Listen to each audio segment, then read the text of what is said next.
On va pouvoir prendre place pour louer notre Dieu, lui consacrer vraiment ce temps d'adoration rien que pour lui. Parce que c'est vrai que parfois on prend du retard, mais nous devons quand même consacrer ce que nous avons à consacrer pour le Seigneur, parce que c'est un sacrifice de bonne odeur pour lui. C'est pas pour rien qu'on dit qu'il siège au milieu des louanges de son peuple. Et je pense que c'est important vraiment d'avoir ce temps de louange pour que sa présence puisse nous environner, nous envahir et nous donner vraiment tout ce que nous avons à recevoir dans sa présence, que ce soit en fonction de nos situations personnelles ou de la situation vraiment du corps ici. Et je pense aussi que il faut faire, c'est vrai que voilà, Agathe allait certainement, je pense, l'apporter, mais comme on parlait de faire part des besoins des uns et des autres, vas-y, je t'en prie, Agathe. En fait, la semaine passée, c'est vrai que j'étais très préoccupée par le fait que je devais parler et prêcher. Et on m'a dit après, il y avait notamment la maman de Valérie, et c'est vrai, il y avait Sylvie qui était en souffrance, et peut-être d'autres qui ne se sont pas signalés. Et dit, on aurait dû prier. Mais je dis, mais pourquoi on ne nous l'a pas dit? Et moi, je pense qu'il est vraiment temps qu'on voit des choses se faire dans l'Église. Et même si on a eu des échecs, et même si notre foi est en perte de vitesse, on doit persévérer là-dedans. Et je dois vous avouer, moi, j'ai dit à Dieu, je veux bien relever le défi, mais pas sans ta puissance, pas sans les exaucements.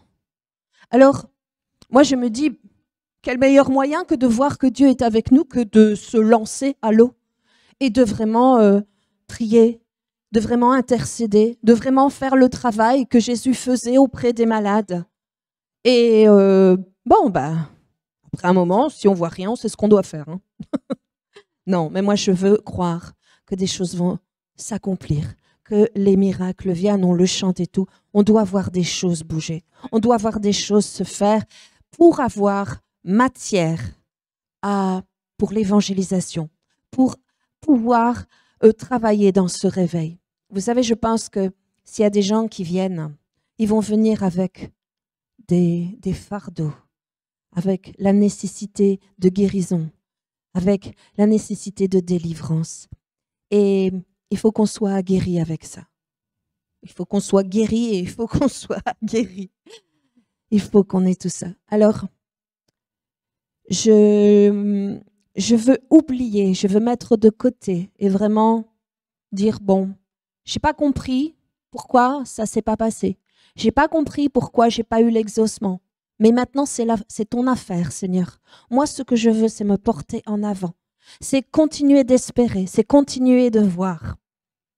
Et à ce sujet, je suis une personne, une femme pasteur sur Internet. Et elle racontait qu'ils avaient dans leur église une personne qui était malade, gravement malade, et qui avait un cancer. Et elle était vraiment mal. Et ils ont fait une réunion spéciale d'intercession pour cette personne qui était malade. Donc, ils ont téléphoné au groupe et tous ceux qui veulent venir viennent. Et ils étaient là à prier dans l'église, ils s'étaient rassemblés et vraiment ils voulaient un lieu sanctifié. Et elle a fait un petit peu l'analyse de qui était présent. Elle a regardé chacun.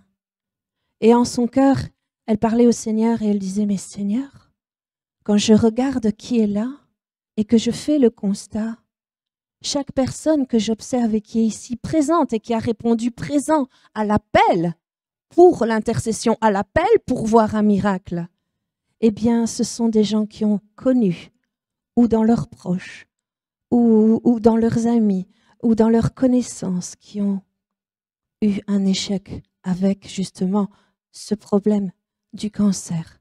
Elle dit c'était incroyable et elle dit ils avaient tous connu une défaite, mais ils étaient là présents. Et je crois que ça doit être dans la nature du chrétien, c'est de toujours espérer. Il y a des choses, elles ne se sont pas accomplies, on ne comprend pas pourquoi. Eh bien, après un moment, il faut pas continuer à creuser et ne plus avancer parce que vous voulez chercher la réponse du pourquoi. Vous mettez ça entre les mains de Dieu. Vous mettez ça entre les mains de Dieu et ne cherchez plus la réponse. Moi, je dois vous dire, par rapport à certaines choses, ok, j'ai pas compris. Mais en son temps, Seigneur, tu me répondras. En son temps, tu me donneras l'explication et le pourquoi du comment. Mais je veux continuer de m'attacher à ta parole. Je veux continuer de m'attacher à tes promesses, à ce que tu dis dans la Bible, parce que tu es immuable, parce que tu ne changes pas. Et Dieu dit que c'est pour nous. Les miracles sont pour nous. Alors continuons. Continuons, persévérons et échangeons. Parce que vous savez, le fait de travailler ensemble, que le corps s'unisse pour combattre, pour intercéder, dans le surnaturel, il y a quelque chose qui se crée. Et moi, je crois que Dieu veut vraiment nous restaurer au niveau de notre foi. Et quand il se présente quelque chose à nous, oh, c'est pas son affaire, c'est notre affaire à chacun. Tu fais partie du corps, tu souffres. Eh bien, ton fardeau est aussi mon fardeau. Je veux avoir les fruits de l'esprit dans ma vie où il y a la bonté, où il y a la compassion, mais surtout là où il y a la foi. Et je pense qu'il faut revoir. Il faut revoir notre comportement par rapport à justement prier, intercéder pour voir des miracles et des prodiges s'accomplir. J'ai envie que vous balayiez votre maison, que vous balayiez votre cœur de toutes ces choses qui sont des échecs, de toutes ces choses qui sont des interrogations. Vous n'aurez pas les réponses. Et puis si Dieu veut vous les donner, il vous les donnera en son temps. Mais vous devez garder les yeux fixés sur Jésus. Les yeux fixés sur son sacrifice à la croix, les yeux fixés sur ce qu'il a dit quand il a dit que tout était accompli. Il a dit que c'était pour nos souffrances, il a dit que c'était pour nos maladies, il a dit que c'était pour notre salut. Eh bien, tu l'as dit, Seigneur, je m'accroche à ça. Amen.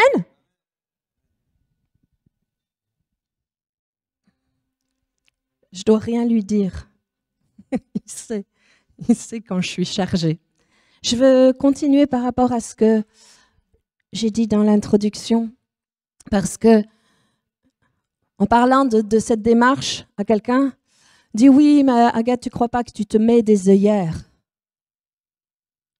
Tu ne crois pas que tu te caches la vérité? Je dis non, je ne crois pas. Je crois que ça doit être justement cette capacité que Dieu nous demande d'avoir, c'est la capacité de résilience. Je vous avais montré il y a quelque temps une image de cet art japonais qui faisait que les porcelaines, les bols brisés, eh bien, il les réparait avec de l'or. Et je crois que c'est vrai que les non-exaucements entraînent des blessures, entraînent des fissures dans notre foi. Mais qu'est-ce que tu en fais? Tu restes avec ce constat-là et tu réagis plus parce que tu as été déçu? Ou tu es d'accord de laisser l'Esprit Saint te restaurer et avoir l'occasion de voir un nouvel exaucement, de voir un nouveau miracle? Par rapport à ça, moi, le Saint-Esprit fait vraiment écho pour que vous ayez cette capacité de résilience. Ce n'est pas se voiler la face que de dire bon, ça, j'ai pas compris, ça s'est pas fait. Je te le remets, Seigneur. Je dépose ce qui est pour moi un fardeau.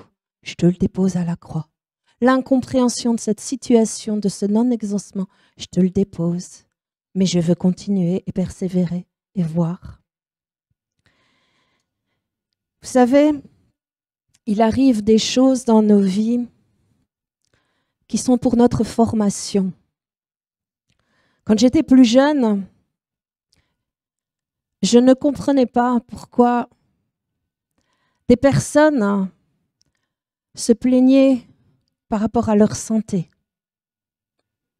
J'avais vraiment du mal à imaginer que ce soit possible. Et ça me semblait exagéré. Et je dois vous avouer que depuis, j'ai fait pas mal de chemin. Et sur le coup, quand ça m'est advenu, que j'ai connu et que je connais encore la souffrance, et que je connais encore la maladie et des choses difficiles, je veux le voir comme une formation. Et je ne veux pas que mon cœur s'aigrisse, mais je veux que ce que je suis en train d'endurer serve. Je dis, ok Seigneur, je comprends pas, c'est dur, j'essaye d'encaisser, je pleure, ça me rend triste, je me sens abandonnée. Mais Seigneur, si tout ça m'arrive, mais que ce soit un jour pour ta gloire, que ce soit un jour pour une bonne raison. Je ne veux pas souffrir pour rien. Parce que tu nous as fait des promesses à nous, en tant qu'enfants de Dieu, que nous serions des princes et des princesses. Mais ce que je vis là, je suis esclave. Je suis esclave de la souffrance. Mais Dieu me relève. Et Dieu me dit, je te forme. Et je dois vous avouer que maintenant, quand je vois quelqu'un de malade, je le regarde autrement. Parce que je sais ce que c'est de souffrir. Parce que je sais ce que c'est d'avoir mal. Et je crois que Jésus était ému de compassion.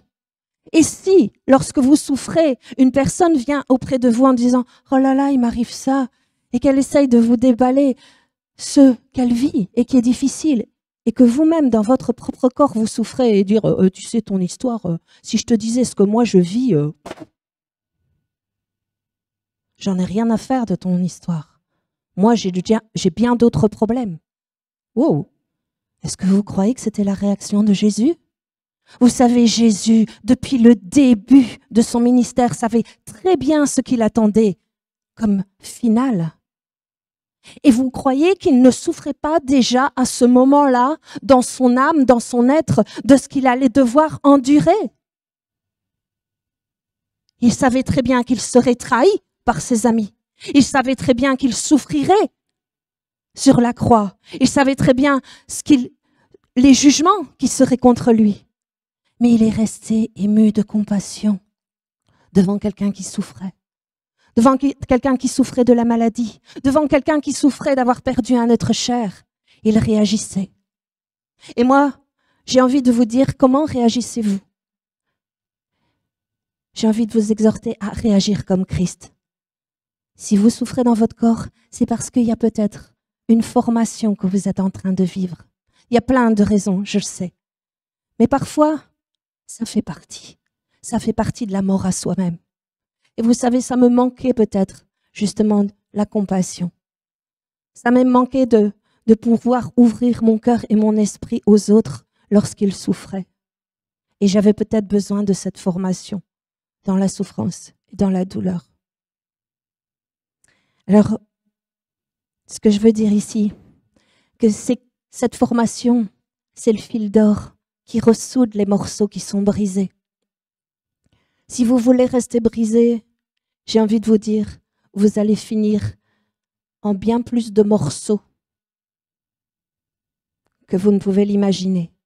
Mais si vous acceptez d'être résilient et de pouvoir faire quelque chose malgré ce que vous endurez, parce que vous voulez que toutes ces choses se transforment pour la gloire de Dieu, vous allez voir, vous aurez une autre vie.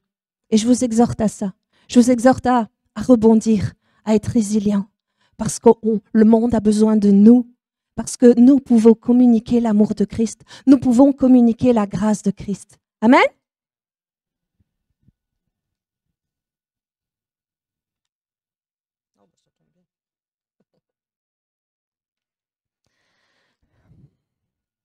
J'avais demandé, avant de commencer la louange, à Christian s'il avait choisi quelqu'un pour présenter la Sainte Seine. Il m'a dit non. Alors je me présente pour vous introduire dans le temps de Sainte Seine. Et en fait, je veux rebondir sur tout ce que j'ai donné depuis le début. Et j'ai bien aimé le fait qu'on chante ce chant. Je regarde à la croix seule. Je regarde à Jésus seul, car son amour m'a restauré, car son amour m'a libérée. Et je veux qu'on puisse venir faire ce temps de Sainte-Seine avec cette pensée-là, d'être restauré dans notre foi, d'être restauré dans notre espérance et d'être libéré de l'incrédulité. Vous savez, aller à la croix, c'est aussi pas seulement pour faire part de nos besoins, mais c'est aussi pour se repentir. Et lorsque nous nous sommes plaints parce que nous n'avons pas eu l'exaucement, nous n'avons pas reçu ce que nous espérions, et on est dans cet état de colère, d'incompréhension, il y a plein de sentiments qui peuvent se mêler. Je ne crois pas que ces sentiments honorent Dieu. Ça n'honore pas Dieu. C'est pour ça que je vous ai dit qu'il est plus sage, si vous n'avez pas la réponse au non-exaucement, de mettre ça de côté et de l'abandonner entre les mains de Dieu. Pour vous éviter de plonger dans de mauvaises pensées, dans de mauvaises résolutions. Dieu veut que nous gardions notre confiance en lui. Et je vous invite à venir au travers de cette Sainte-Seine à se mettre en ordre par rapport à ça. Je vais le faire personnellement parce que oui, devant tout ça, ça m'a ébranlé et ça a posé pas mal de questions. Mais je ne veux plus penser à ça. Je veux être guérie de ces questions et je veux les déposer à la croix. Et je pense qu'on doit tous faire ça. Parce qu'un réveil, c'est un changement. Et je crois que le changement doit être d'abord dans nos vies. Et que nous ne devons pas lâcher le morceau. Vous savez, c'était l'œuvre magistrale de Satan pour détruire le plan de Dieu, pour détruire les enfants de Dieu. Et j'ai envie de vous dire, ne vous laissez pas faire. Et si vous vous êtes laissé faire un moment, secouez-vous et réagissez. Réagissez. Venez à la croix et dire, Seigneur, pardon, je me suis laissé faire. Mais moi, il y a un truc extraordinaire que Jésus a fait à la croix. Vous savez, quand il y a des instants, il y a des moments forts. Et c'est vrai que toute la crucifixion de Jésus est un moment fort. Mais moi, un des moments qui ressort encore, c'est lorsque Jésus était là sur la croix en pleine souffrance et à l'agonie. Il a dit, Père, pardonne-leur, car ils ne savent pas ce qu'ils font. Pardonne-leur. Et moi, je crois que Jésus dit encore aujourd'hui, parce qu'il est notre intercesseur, pardonne-leur, Père. Ce sont tes enfants. Ils n'ont pas compris. Ils ne savaient pas ce qu'ils faisaient. Pardonne-leur. Je meurs à la croix pour qu'ils aient de nouveau l'espoir en toi et que tu effaces, ô Père, l'ardoise de leur état, de leur pensée, de leur comportement devant quelque chose qu'ils n'ont pas compris. Amen. Il nous pardonne encore aujourd'hui. Est-ce que tu veux bien faire distribuer la Sainte-Seine avec Josiane? Oui, toi. Oui. Je vois que tu me regardes, donc j'y vais. Alors voilà, je vous invite à vous lever si vous voulez partager cette Sainte-Seine, si vous voulez remettre votre confiance en son nom, sa confiance, votre confiance en sa parole. Car par sa grâce, il m'a franchi, car par sa grâce, il me rend libre. Nous avons besoin d'être libres de nos échecs. Nous avons besoin d'être libres de l'incrédulité. Et c'est sa grâce qui nous affranchit. Et c'est son sang précieux qui nous libère. J'abandonne ma vie pour l'amour de Christ. Concentrez-vous juste sur Jésus. Concentrez-vous juste sur Christ. Et vous allez voir, à partir du moment où vous lui faites pleinement confiance, où votre foi est renouvelée, les montagnes peuvent bouger.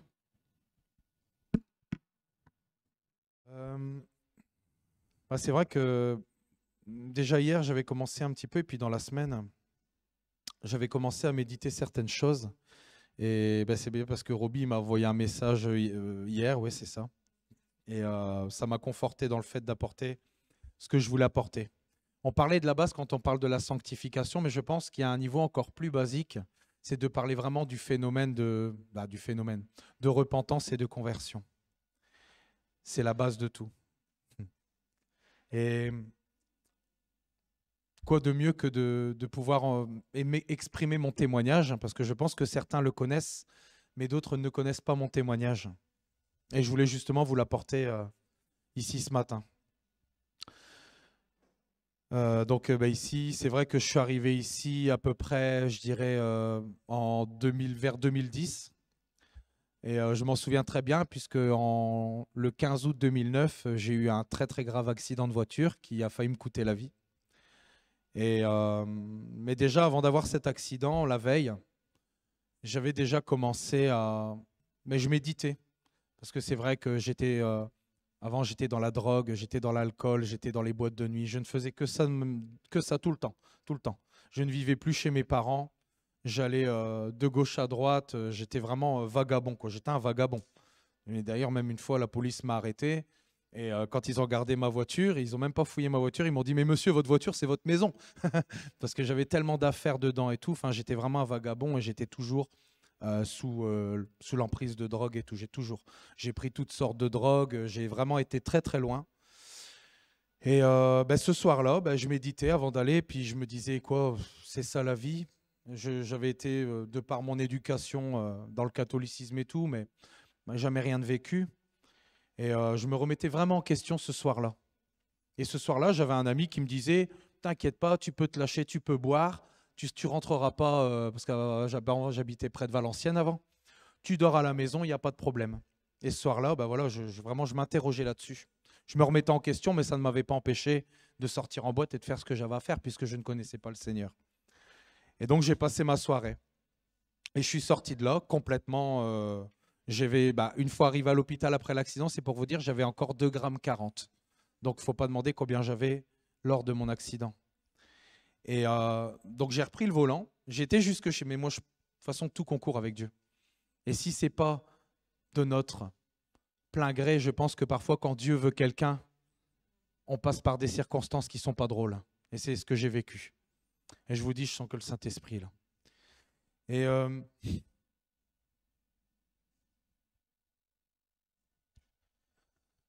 je rends grâce à Dieu de m'avoir sauvé ce soir-là, enfin ce matin-là. Et je suis sorti de boîte, j'étais vers chez cet ami qui était parti avant, qui était complètement bourré. Et il est rentré chez lui, et en fait, quand moi j'étais jusque chez lui, j'étais pas au même moment, il m'a jamais ouvert en fait.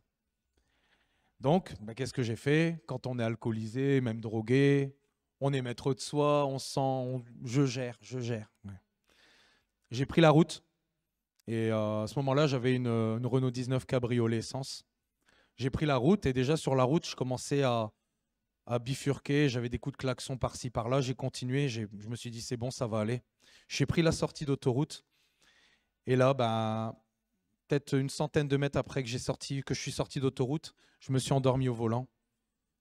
J'étais pied à fond de pédale en 3e et j'ai pris un arbre. Mais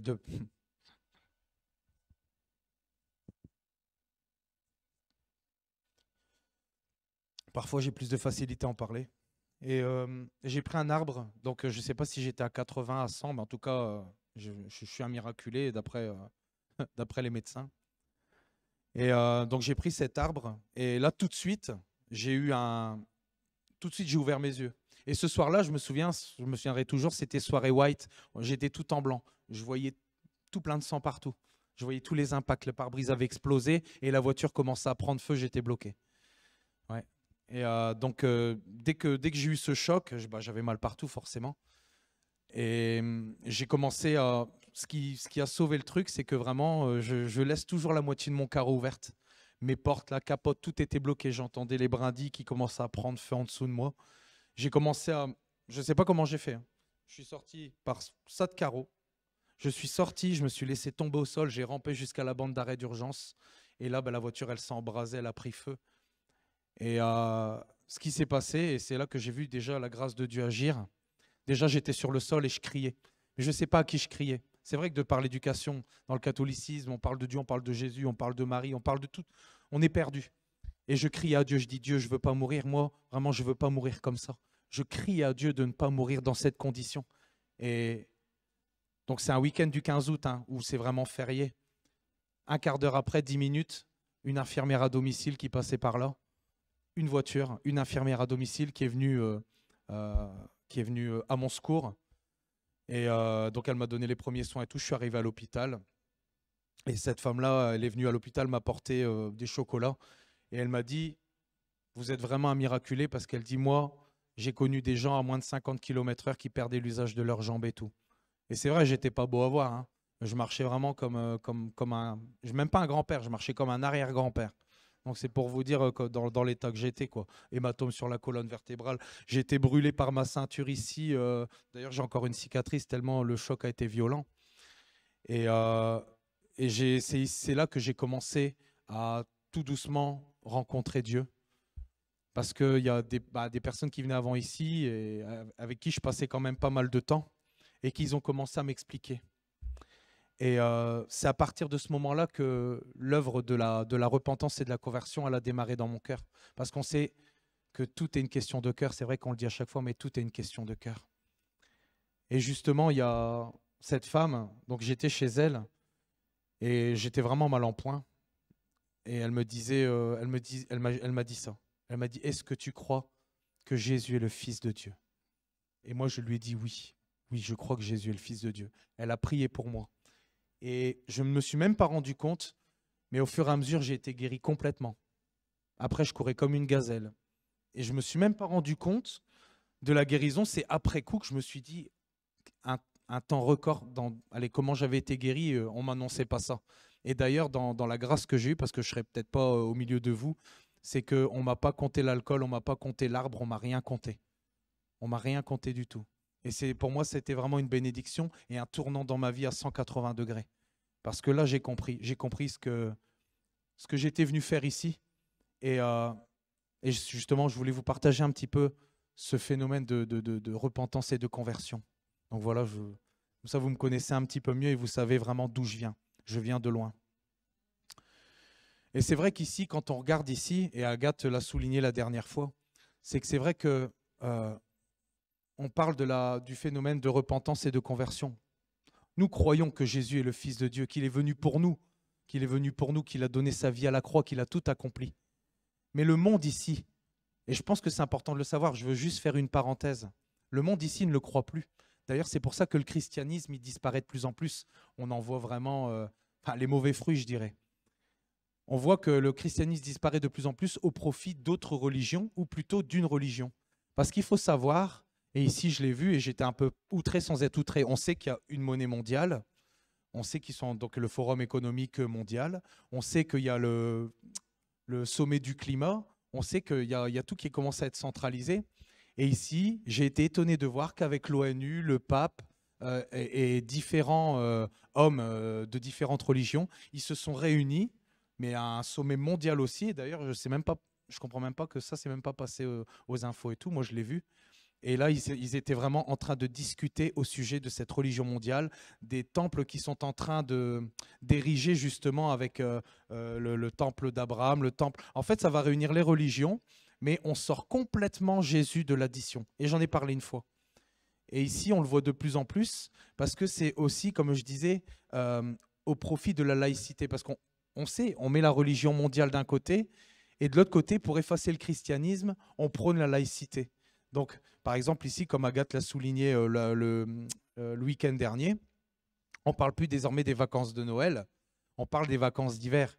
Et on sait que voilà, Noël, c'est pas dans le nom Noël, c'est pas dans la Bible. On sait que ça a été donné par l'homme. Mais nous, on sait très bien que derrière ça, il y a un symbolisme, il y a un symbole, la naissance d'un sauveur.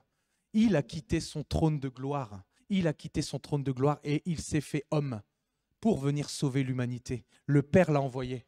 Et ça, c'est déjà depuis la fondation du monde. Parce qu'on dit que la parole a été faite chair, donc Jésus. Et on dit que la parole, au commencement, la parole était avec Dieu. Donc déjà au commencement, il y avait déjà une préfiguration de ce que le Seigneur allait devoir venir faire ici pour nous sauver. Et je suis vraiment émerveillé quand je médite ça, même si je le sais. Et d'ailleurs, Agathe m'avait envoyé une belle vidéo qui montrait vraiment avec, avec les étymologies, avec les mots hébreux, de voir à quel point, oui, Jésus est venu dès le commencement déjà pour nous sauver. C'est ça, exactement. C'est ça. Et j'ai trouvé ça vraiment extraordinaire. Parce que le Père avait déjà dans son cœur ce plan rédempteur au travers de son Fils. Et on l'a vu aussi au travers de différentes situations. Quand on voit par exemple ce qu'il avait demandé à... C'était Abraham avec son fils Isaac. Il avait demandé à Abraham de sacrifier son fils unique. Il avait demandé de le sacrifier. Et il a vu qu'il allait le faire. Et là, il l'a empêché à la dernière minute. Mais je pense que ça, c'était aussi une préfiguration du sacrifice de Christ à la croix. Et je suis vraiment émerveillé et je rends grâce vraiment à Dieu de nous avoir inclus dans son plan rédempteur. Amen. Et voilà, après, donc, je parlais des vacances d'hiver. Et là, ici, après, au niveau de la Pâque, ça va être les vacances de printemps. Et nous, on sait ce que c'est la Pâque. On sait que c'est là où il y a eu un tournant de l'humanité. Là où les autorités, les principautés, les esprits méchants ont été donnés en spectacle. Et ils veulent justement effacer tout ça. Nous n'oublions pas. Mais je pense que beaucoup vont oublier, beaucoup sont scandalisés, mais il y en a beaucoup qui sont scandalisés, pas pour les bonnes raisons, parce qu'ils ne suivent pas le Seigneur à la base et on nous enlève nos coutumes et tout, mais nous, c'est plus qu'une coutume. Nous, c'est vraiment une vie de tous les jours, parce qu'on sait ce qu'il est venu faire ici-bas. Amen. Donc justement, donc je parle, cette phrase vraiment qui a résonné dans mon cœur, quand cette femme qui venait ici avant me dit « Est-ce que tu crois-tu que Jésus est le Fils de Dieu ?» Et j'ai parlé de la repentance et de la conversion. Et ici, on va, dans un premier temps, on va parler de la repentance. On sait que vraiment, l'œuvre de la repentance, c'est vraiment une décision que nous prenons. Mais ce n'est pas par nos propres forces. Ce n'est pas par nos propres forces que nous la faisons, cette œuvre. C'est un don, c'est le don gratuit de Dieu. C'est une conviction du Saint-Esprit qui vient dans notre cœur lorsque nous l'acceptons. Et cette conviction, c'est le fait vraiment quand on ne va pas parler des cœurs qui se convertissent, mais quand nous nous repentons de nos péchés, c'est quand vraiment nous sentons que nous avons attristé Dieu. Nous sentons vraiment que nous sommes sentis salis d'avoir péché, d'avoir commis tous ces actes. Et non seulement de les avoir commis, mais qu'après, nous puissions vraiment d'avoir ces péchés en horreur. De vraiment, à chaque fois, quand des occasions se présentent, de vraiment avoir cette... Je ne sais pas si vous êtes comme moi, des fois, on voit des choses qui sont des péchés autour de nous et on est révolté en nous.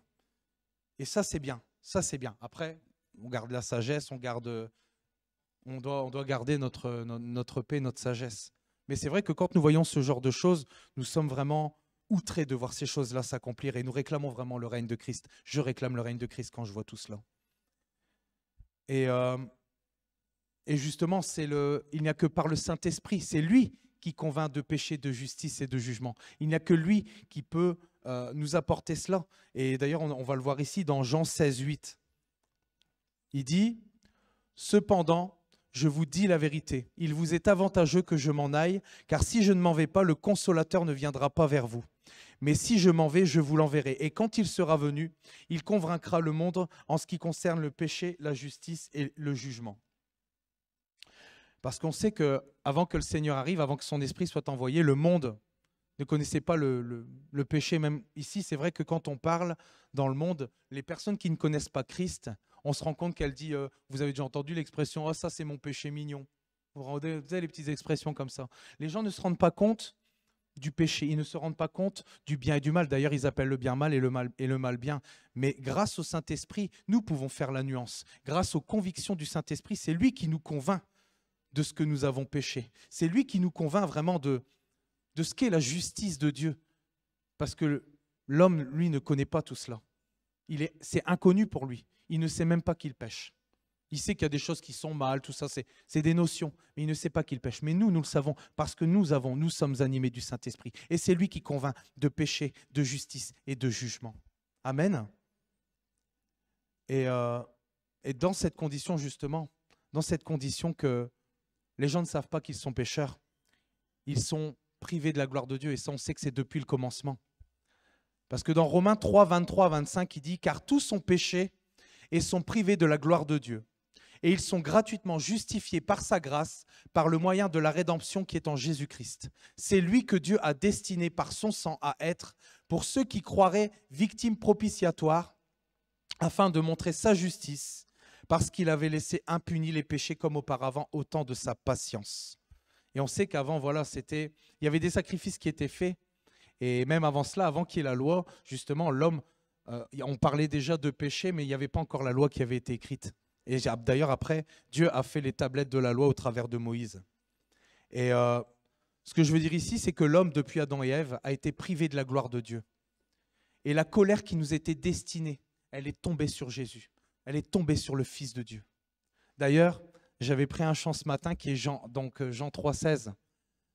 Dieu a tant aimé le monde qu'il a donné son Fils unique, afin que quiconque croit ne périsse pas, mais qu'il ait la vie éternelle. Et je pense que c'est important vraiment de se remémorer ce qu'il a fait, parce qu'il voulait qu'aucun ne périsse. Le but de Dieu, ce n'est pas que beaucoup périssent, mais c'est plus que beaucoup arrivent à la repentance et fassent les œuvres de la repentance et se convertissent de cœur au Seigneur. Et on va en parler ici un petit peu plus loin. Parce que comme je le disais tout à l'heure, il est venu dans une chair semblable à la nôtre. Il a accompli la loi. Parce qu'il a dit, le Seigneur dans sa parole a dit, je ne suis pas venu pour abolir, mais pour accomplir la loi. Personne n'aurait pu faire ce qu'il a fait. Il a été vraiment une offrande parfaite, un sacrifice parfait. Et d'ailleurs, on se souvient justement, je prends l'exemple d'Exode dans l'Ancien Testament, où vraiment le peuple juif, chaque matin et chaque soir, il sacrifiait un agneau chaque matin et chaque soir dans le temple, et c'était pour les péchés du peuple. Et ça aussi, c'était vraiment une préfiguration de ce que le Seigneur est venu faire, parce qu'on parle de Jésus comme étant l'agneau de Dieu immolé, l'agneau de Dieu qui ôte le péché du monde. Parce qu'il a dit, on ne m'ôte pas la vie. Il a dit, moi je la donne. Et d'ailleurs, on se souvient quand le peuple, quand les Juifs étaient venus chercher Jésus pour le juger, alors qu'il n'avait rien fait, il y a un des apôtres, un des disciples, qui était venu et qui avait coupé l'oreille d'un qui appartenait au peuple juif et qui était rebelle. Et qu'est-ce que le Seigneur a fait? Il a montré aussi par là le symbole que voilà, on ne lui prend pas sa vie, c'est lui qui la donne. Et il va tellement loin dans cette explication qu'il s'en va et il guérit l'oreille de cet homme. Il guérit l'oreille de cet homme et il a suivi ces hommes parce qu'il connaissait le plan rédempteur du Père. Il savait qu'il devait aller jusqu'au bout et qu'il a souffert. Il a souffert comme Agathe a dit. C'est vrai que dès le commencement, dès sa naissance, quand il a compris, il a souffert, je pense, à certaines périodes parce qu'il savait ce qu'il allait devoir endurer pour nous. Mais il devait être vraiment ce sacrifice parfait, cette offrande parfaite qui puisse être acceptée par Dieu le Père pour que nous puissions être sauvés, parce que le châtiment qui nous donne la paix est tombé sur lui. Et nous ne serions pas là en train d'en parler s'il n'avait pas été jusqu'au bout. Et je pense que c'est important. C'est pour ça qu'on dit d'annoncer sa mort jusqu'à ce qu'il vienne. Parce qu'en annonçant sa mort, on annonce aussi la vie. On annonce aussi que nous sommes sauvés, que nous avons aussi notre place dans l'éternité avec le Père, que nous avons été réconciliés avec son cœur. Et je pense que c'est vrai qu'on parle de ça, on le sait. Mais je pense que le fait d'en parler aussi à l'extérieur, de parler à ceux qui sont inconvertis, parler avec des mots simples. Et je pense que j'essaie vraiment de parler avec simplicité devant vous. Je pense que c'est ça que le monde a besoin de voir.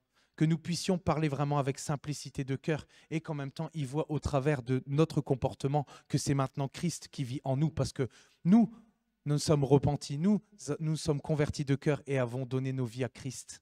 Et parce que Christ est ma vie et nous voulons vivre pour Christ. Amen. Je rends grâce au Saint-Esprit de parfois mettre de la clairvoyance dans mon cœur parce que c'est pas toujours évident pour moi d'apporter. Et je ne sais pas si après. Ok. Je ne ferai pas de pause. Et donc je vais voir où est-ce que j'en suis.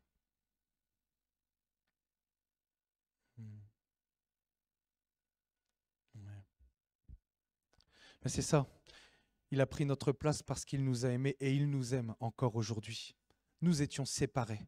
Nous étions vraiment en inimitié avec Dieu, mais comme je le disais tout à l'heure et je le dis avec tout mon cœur, il nous a réconciliés avec son cœur.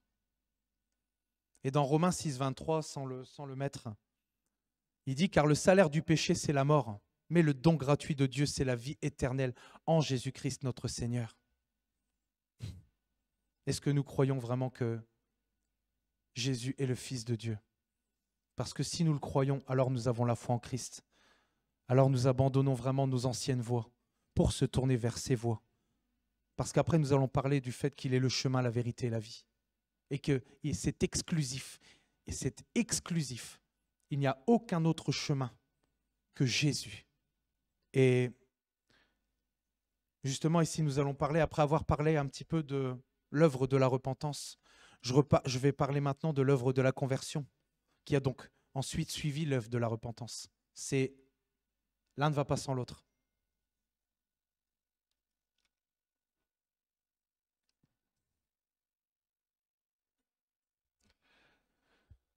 Donc ici, dans 2 Corinthiens 3, 14 à 16.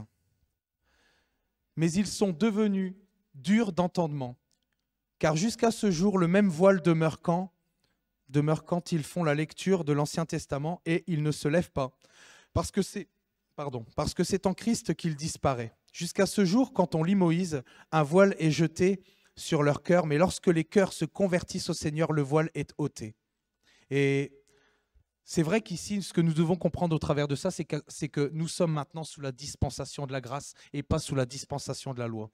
Mais je pense que ce paragraphe aussi était spécifique au peuple juif ici actuellement qui n'est pas encore tourné vers le Seigneur. Ils sont encore dans les anciennes, dans les lettres, ils sont encore sous la loi. Ils font encore des sacrifices. Mais Dieu ne reçoit plus cela parce qu'il a donné pour sacrifice ultime son Fils à la croix. Et ce qui se passe, voilà, c'est ça. C'est que le voile est resté sur leurs yeux. Vous voyez que si vous mettez un voile sur vos yeux, vous ne voyez rien. Mais dès que les cœurs, donc il y a eu ce phénomène de repentance, mais dès que les cœurs se tournent vers le Seigneur, se convertissent au Seigneur, le voile est ôté. Nous pouvons désormais voir avec un regard spirituel. Tout devient clair. Nous changeons complètement de paradigme, c'est-à-dire notre façon de penser, de vivre, d'agir, de faire, elle change complètement. Il y a un revirement qui est là et qui est à 180 degrés. Et c'est ce qui s'est passé quand je me suis converti. C'est ce revirement à 180 degrés. Et ce n'est pas nous, c'est un don de Dieu, parce que de nous-mêmes, par nos propres forces, on ne pourrait pas faire cela. C'est parce que nous vivons par le Saint-Esprit que nous pouvons changer. Par la sanctification, par vraiment cette conversion de cœur, de tout notre cœur. Et que nous parvenons ainsi à la connaissance de la vérité pour être sauvés. Parce que la Bible nous parle de ceux qui n'ont pas reçu l'amour de la vérité pour être sauvés. Et c'est vrai, quand je lis ce verset, je suis triste, mais j'ai vraiment cette espérance qu'ici, nous allons pouvoir agir pour que d'autres puissent encore connaître l'amour de Christ pour être sauvés, qu'ils puissent avoir cet amour de la vérité pour être sauvés. Et voilà, c'est ça que je dis. Il n'y a que par le Saint-Esprit que cela peut arriver. Et quand nous possédons le Saint-Esprit, c'est là que démarre notre foi en Christ. Et c'est ce que nous devons maintenir encore actuellement, c'est quoi? C'est notre foi. Parce que nous savons que l'ennemi, la chose qui combat, c'est notre foi. Mais nous devons vraiment garder cette espérance en Christ et aller en avant de tous les soucis, toutes les situations. Nous devons continuer vraiment de vivre par lui, de vivre pour lui, d'avoir cette foi ferme en lui, parce que nous savons qu'il est immuable, que ses promesses sont immuables. Et nous savons que nous allons vivre l'accomplissement de ses promesses. Amen. Moi, je le crois. Je le crois. D'ailleurs, c'est ce que je vous ai dit tout à l'heure avec le fait qu'il disait que je suis le chemin, la vérité et la vie. Dans Jean 14, 4 à 6, il est dit « Vous savez où je vais et vous en savez le chemin. » Il s'adressait justement aux apôtres. Et Thomas lui dit « Seigneur, nous ne savons où tu vas. Comment pouvons-nous en savoir le chemin ?» Et Jésus lui dit « Je suis le chemin, la vérité et la vie. Nul ne vient au Père que par moi. » Il est le seul chemin, le seul chemin. D'ailleurs, dans Acte 12, il dit « Il n'y a de salut en aucun autre nom, car il n'y a sous le ciel aucun autre nom qui ait été donné par les hommes, par lequel nous devions être sauvés. » Son nom, c'est exclusif. Il n'y a qu'une seule voie. Et c'est vrai qu'on parle aussi de cette porte étroite qu'est Jésus. Il dit « Je suis la porte ».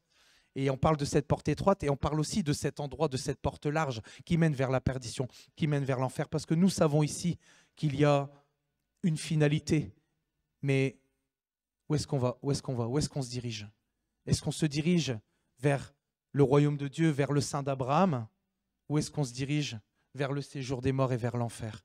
Il n'y a que deux destinées possibles. Et c'est vraiment à nous de faire ce choix, de continuer, parce que ce que je disais tout à l'heure, et d'ailleurs je l'ai griffonné, j'avais griffonné ça à la fin, parce que j'en parlais avec Agathe ce matin, et j'ai même pas fini ce matin. Je me suis levé à 5 heures et j'ai travaillé vraiment de tout mon cœur et c'est passé comme une balle. C'est incroyable, c'est ça qui est bien avec le Saint-Esprit, c'est que j'ai passé 4 heures dans la présence de Dieu et je ne les ai pas vus passer. Je trouve ça vraiment incroyable. C'est là que je vois que c'est lui qui délimite, parce que moi je suis limite et je ne comprends pas comment ça a pu passer aussi vite. Et il est dit vraiment pour ceux qui sont en Christ de continuer de travailler avec crainte et tremblement à son salut. Ça veut dire quoi? Ça veut dire que jusqu'au bout, on doit veiller. Jusqu'au bout, on doit se repentir. Parce que c'est vrai qu'on parle des nouveaux convertis, mais je pense qu'il est important aussi pour nous de continuer, de faire continuellement, de se mettre en règle, comme Zachée, quand il a donné sa vie à Christ, de continuer de se mettre en règle constamment, de veiller à la justice de Dieu, à être pointilleux, comme le disait Michel, à être vraiment pointilleux sur la justice de Dieu. Et qu'on ne puisse rien avoir à nous réclamer, que nous puissions nous pardonner les uns les autres, que nous puissions vraiment tout porter à la croix, parce que c'est ça, c'est en Jésus seul. Et on ne parle pas que, c'est vrai que là ça paraît comme si je parlais à des nouveaux convertis, mais ça s'adresse à nous tous, parce que jusqu'au bout, on devra tout ramener à la croix. Jusqu'au bout, on devra vraiment tout centrer sur la croix, tout centrer sur le Seigneur, parce qu'il a tout accompli. Et j'ai un verset qui est venu sur mon cœur, qui disait « Venez, vous tous qui êtes fatigués et chargés, et je donnerai du repos à vos âmes. » Ça veut dire quoi? Ça veut dire que dans toutes les situations de nos vies, quelles qu'elles soient, au niveau de la santé, à n'importe quel niveau, nous devons vraiment constamment nous décharger à la croix. Parce que le Seigneur, au final, je sais qu'il va nous donner la solution. Il va nous permettre de sortir. Il va nous permettre non seulement de supporter l'épreuve, mais il va aussi, au temps de la grâce, nous permettre d'en sortir. Et ça, je le crois fermement. Dans tout ce que nous vivons, dans tout ce que nous pouvons vivre, moi, je pense que le Seigneur va nous sortir de là. Mais il faut à chaque fois nous décharger à la croix pour ne pas maintenir une amertume.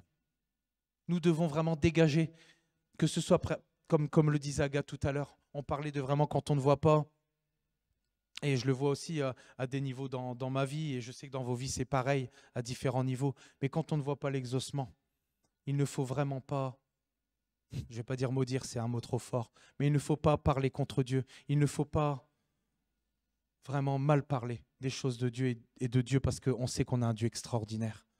Il faut vraiment continuer de regarder et d'avoir les yeux fixés sur Jésus, parce que sinon, nous allons nous perdre. Et c'est pour ça que la croix est là, pour que nous puissions vraiment nous décharger en toute situation. Parce que nous savons que nous aurons l'exaucement tôt ou tard. On préférait que ce soit tôt, mais des fois c'est tard. Et voilà, c'est ça que j'avais griffonné. Donc maintenant, je remets ça derrière. Moi, je suis vraiment heureux de ce que Saint-Esprit est en train de faire, parce que moi, je pense que nous allons vraiment sortir de cette période et nous allons vraiment vivre des temps extraordinaires de sa puissance. Parce que sa grâce est encore active aujourd'hui. Il a donné sa vie à la croix. Il a pris nos péchés, il a pris nos iniquités, il a pris Il a pris nos maladies, il a pris nos maux, il a tout pris à la croix. Et je pense vraiment qu'il y a une puissance à la croix. Il y a la puissance de la croix. Et je pense vraiment que dans toutes les situations dans lesquelles on vit, je pense qu'on va s'en sortir si on garde les yeux rivés, les yeux fixés sur la croix et qu'on continue d'être transformé par le renouvellement de l'intelligence, d'être transformé vraiment parce que c'est plus moi qui vis, parce que c'est Christ qui vit en moi. Que nous puissions continuer vraiment ce temps de formation et de prendre ce temps que nous vivons, quel qu'il soit, pour des temps de formation, parce que je sais que ce n'est pas vain devant le Seigneur. Il considère ses enfants, il nous aime. Et je pense qu'on doit vraiment avoir les yeux vraiment rivés, fixés sur lui et continuer d'être dans ce virage à 100, pas ce virage, dans ce demi-tour à 180 degrés et continuer de regarder sur lui et de ne jamais regarder en arrière. Amen. Où est-ce que j'en étais? Oui, voilà, je suis le chemin, la vérité et la vie. Et comme je disais, il est le seul chemin qui mène vers l'éternité auprès du Père, dans son royaume. Tout autre chemin mène vers la perdition, mène vers l'enfer. D'ailleurs, je ne sais plus, j'ai plus le terme exact dans sa parole, mais il a dit que celui qui venait par un autre chemin, c'était des bandits et des brigands. Il n'y a que lui par qui nous devons passer. Et c'est le seul nom qui nous importe. Et nous devons avoir nos yeux et nos cœurs fixés et rivés sur lui. Il est la vérité. Et justement, on parlait de la vérité qui a franchi. La vérité, elle nous a franchi de la loi du péché et de la mort. C'est qui la vérité? C'est Jésus. C'est Jésus qui nous a affranchis de la loi du péché et de la mort. Et c'est lui qui nous a permis d'avoir cette grâce. Et c'est non par nos propres œuvres, mais c'est vraiment par grâce, par ce don qu'il a fait à l'humanité en donnant son Fils. Et je rends grâce à Dieu de ce qu'il a fait. Et vraiment, je m'adresse aussi, et c'est vrai que je dis bonjour, et je m'adresse aussi à tous ceux qui nous regardent, à tous ceux qui sont encore sur un chemin et qui n'ont pas encore rencontré le Seigneur. Je vous enjoins vraiment à donner vos cœurs, à donner vos cœurs au Seigneur, à suivre le Seigneur tous les jours de votre vie, à vous repentir, à vous convertir de cœur. Parce que nous n'avons que cette vie pour donner notre vie à Jésus. Nous n'avons que cette vie pour nous repentir, pour nous convertir de cœur, pour être sauvés. Nous n'avons que cette vie pour le servir, pour accomplir l'œuvre de notre foi. Et c'est cette vie ici qui va être déterminante quant à notre avenir, quant à notre éternité. Et Zachée l'avait saisi du haut de son arbre. Parce que c'est vrai que je regardais un petit peu, c'est une petite parenthèse, mais je regardais le sycomore, parce qu'on parle de Zachée comme c'était un petit gars. Et je me dis, mais comment il a fait pour monter dans l'arbre? Et en fait, il se trouve que le sycomore, c'est un arbre avec un large tronc qui est quand même haut, mais ses branches sont évasées.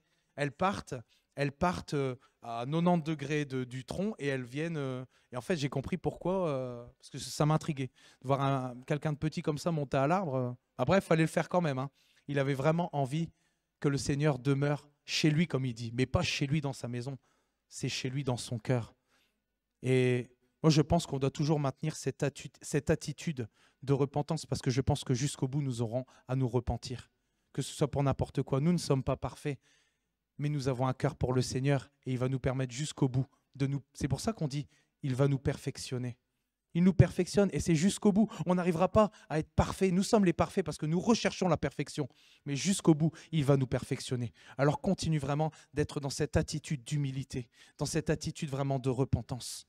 Parce qu'il n'y a que cette vie ici-bas qui nous est donnée pour faire la volonté de Dieu. Il n'y a que cette vie qui va être déterminante de notre avenir. Et d'ailleurs, petite parenthèse, je me souviens d'un gars qui est pasteur et qui disait que, en fait, il donnait pas sa vie. Et en fait, plusieurs fois, il a eu des convictions sur son cœur et il passait devant une église. Et en fait, à un moment donné, il est passé la foi de trop. Il a regardé l'église et là, le Seigneur il lui a dit, si tu n'entres pas, c'est fini pour toi. Et là, il a pris le Seigneur au sérieux. Il est entré. Bon, maintenant, il est pasteur, mais c'est juste pour dire qu'on n'a que cette vie pour le suivre et pour le servir. Donc maintenons vraiment cette attitude et continuons vraiment de nous repentir et de tout ramener à la croix, d'avoir les yeux, d'avoir vraiment les cœurs fixés, orientés vers la croix. Amen. Voilà, c'est ce que je voulais vous apporter aujourd'hui. Je ne sais pas si tu as... OK. Donc voilà, écoutez, vraiment, je suis vraiment heureux de vous avoir apporté ce message-là parce qu'il me parle vraiment. Et je voulais vraiment vous souhaiter un bon dimanche à tous et à tous ceux qui nous regardent pour vous dire à dimanche prochain et vraiment méditons sur cette attitude à avoir en toutes circonstances. Amen.